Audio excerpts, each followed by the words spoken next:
நெக்லஸும் ஜமீன்தாரும் சரியான டாஸ்க்குங்க இன்னைக்கு. வணக்கம், நான் உங்க ரவி. எல்லாம் நல்லா இருக்கீங்கன்னு நினைக்கிறேன். பிக் பாஸ் சீசன் 9 டே 58 நேத்தோட கண்டினியூட்டி அப்படியே இன்னைக்கு ட்ரையாங்கிள் லவ் பத்தியே பேசிட்டு இருந்தாங்க. கமருதீன், அரோரா, விஜய் பார்வதி. அதுக்கப்புறமா பாத்தீங்கன்னா அரோரா போய் பயங்கரமா அழுதுட்டு இருந்தாங்க. எனக்கு என்னமோ இது தேவையில்லாம அரோராவே பெருசுப்படுத்துறாங்க அப்படின்னு நான் நினைக்கிறேன். இன்னைக்கு சூப்பரான டாஸ்க் என்னன்னா நெக்லஸும் ஜமீன்தாரும். சூப்பரான ஒரு ஆக்டிங் பண்ணாரு. வினோத் வந்து டி ராஜேந்தர் மாதிரி சரியான ஒரு ஆக்டிங் பண்ணாரு. கமருதீன் வந்து சூப்பரா பண்ணாருங்க. ஆக்சுவலா நர்ஸ் மாதிரி ஒரு சூப்பரான ஒரு குரல்ல அவர் ட்ரை பண்ணாருன்னு நினைக்கிறேன். விஜய் பார்வதி கூட நல்லா ஆக்ட் பண்ணாங்க. அரோரா நல்லா பண்ணாங்க. வியானா வந்து சூப்பரா பண்ணாங்க.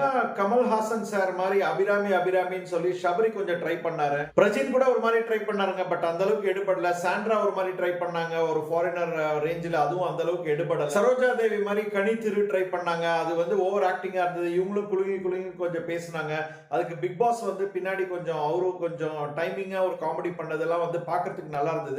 ரொம்ப நாள் கழிச்சு ஒரு டாஸ்க் வந்து இன்னைக்கு பாக்குற மாதிரி இருந்தது அப்படின்னு நான் நினைக்கிறேன். வைல்ட் கார்டு என்ட்ரில வந்து ஆதிரியோட பிரசன்ஸ் எல்லாம் ரொம்ப தெரியலங்க.